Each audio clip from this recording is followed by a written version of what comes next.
As-salamu alaykum, dear friends and colleagues. In our previous lesson, we tried to explain the essence of evaporation and boiling and how pressure affects these processes. We learned that by changing the pressure, we can control the boiling temperature of a substance. In this video, I will explain in full detail how those physical laws are applied inside an air conditioner, the operating principle of a cooling device working with the vapor compression method. In this method, it is mandatory to have at least 4 main parts for a cooling device to operate. If even one of these parts is missing or does not work correctly, the cooling chain will break. The first part is the compressor, which is considered the heart of the cooling system. Just as the human heart circulates blood through the veins, the compressor circulates the refrigerant. But the compressor has one difference. It sucks in low pressure refrigerant vapors and compresses them forcibly. As a result of this compression, the internal energy of the refrigerant increases, the pressure rises, and it begins to heat up intensely. Without this high pressure, we would not be able to achieve liquefaction and cooling in the later stages. But it is not enough for the system to consist only of a heart. For the process to take place, the remaining 3 parts must be also fulfill their duties. The second part is called the condenser. It serves to convert the hot refrigerant vapors compressed by the compressor into a liquid state. The condenser is like a heat exchange center. It serves to transfer that excess heat energy of the refrigerant to the air and turn the refrigerant into a liquid. The third part is called the capillary tube or TXV or EEV, which is the most critical transition for the cooling of the refrigerant. This part is located at the end of the condenser. Imagine you are squeezing the mouth of a water hose with your finger. A resistance is created there. The capillary tube creates exactly this resistance, suddenly dropping the pressure of the refrigerant. If this part did not exist, the refrigerant would just circulate uselessly in the system.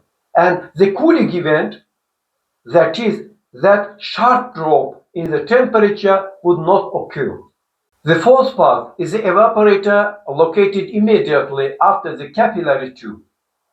This part creates the necessary area for the liquid refrigerant, which is now under low pressure, to boil by absorbing heat from the room.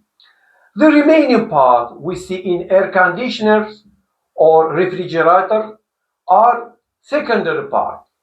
Their task is to intensify the cooling and control the system. That is, indoor and outdoor fans, electronic boards, four-way valves, and other sensors are considered additional auxiliary parts. But remember, the main load is on those 4 parts. So how does this miraculous cycle start in practice? When the air conditioner is not working, switch it off, the pressurized in system equalize.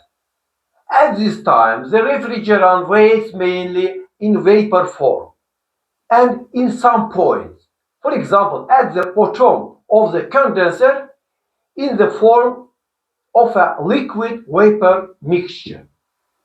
As soon as the compressor starts, it greedily sucks in the refrigerant vapors in the evaporator and starts compressing them toward the condenser. At that moment, the pressure in the evaporator begins to drop. As the pressure drops, a suitable environment is created for the liquid refrigerant to be sent there to boil. The high pressure created by the compressor on the other side forces the refrigerant vapors to become liquid by compressing them in the condenser.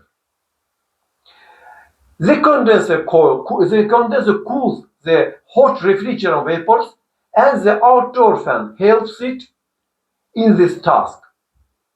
It blows the outdoor air through the pipes as if washing away the heat of the refrigerant. If the outdoor coil is dirty or the fan rotates weakly, the heat transfer will not occur and the pressure in the condenser will rise above normal. Normally, several pipes in the lower part of the condenser are filled with pure liquid refrigerant. As the liquid passes through the capillary tube, which is considered a throttling device, its pressure drops sharply like water coming out of a narrow path. Because the pressure drops, the refrigerant immediately begins to boil and cool using its own internal energy. It reaches the indoor unit, the evaporator, via the liquid line. Here it evaporates intensely by absorbing the energy of the room air.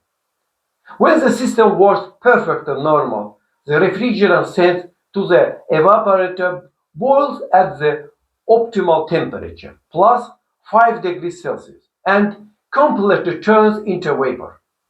As this vapor continues its way to the compressor, it heats up a bit more in the pipes, approximately 4 to 7 Kelvin, and we call this process superheat in technical language.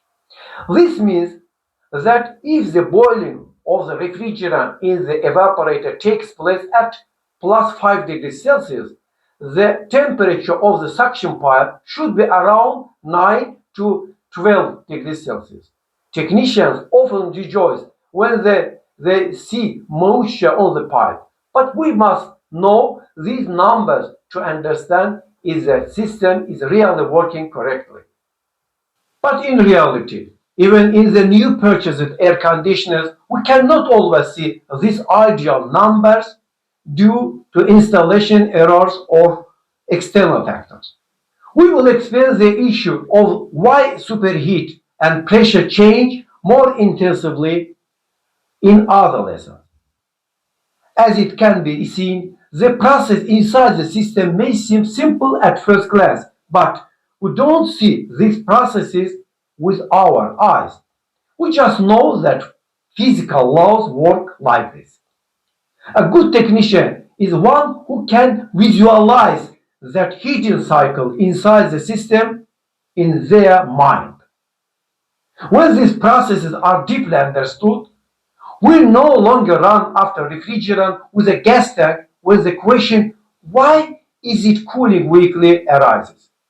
Because we know that the weakening of cooling does not always mean a lack of gas. Filling the air conditioner with refrigerant when it is not needed is like giving a patient unnecessary medicine. It doesn't help, on the contrary, it causes harm.